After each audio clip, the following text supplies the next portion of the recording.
Mislim da je ovo zaista važno i da na neki način pokušavamo da promenimo i utičemo na svest u Srbiji. Posebno mi je čast što moj tim i ja potpisujemo ove donorske kartice za transplantaciju organa i tkiva i time šaljemo svim predstavnicima opština u Beogradu i čitavoj Srbiji jednu jasnu poruku i molimo ih da slede naš primer, pre svega. Ovo je humani gest svakog pojedinca, a nas koji smo i izabrani voljom građana, mislim da je i naša obaveza. Na ovaj način, zasigurno, ukoliko se ikada nešto desi, naravno, možemo pomoći onima kojima je pomoć najpotrebnija.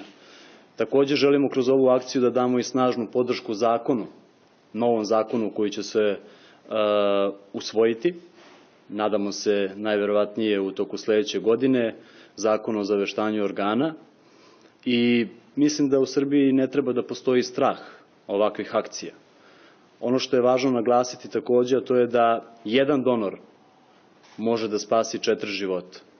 I to je zaista važno, a nikada ne znate u kakvoj se situaciji možete naći. Možda nama budu potrebni organi da ih neko donira s jedne strane, a mislim da sa ovim činimo jedan veliki korak i u domenu toga da svi podržimo zakon kada bude bio na dnevnom redu u Skupštini Srbije, a i da na neki način promenimo svest i da ljudi uvide da ovo nije ništa strašno, da je ovo jedan dobar čin, human čin i da svi treba da ga podrže u Srbiji.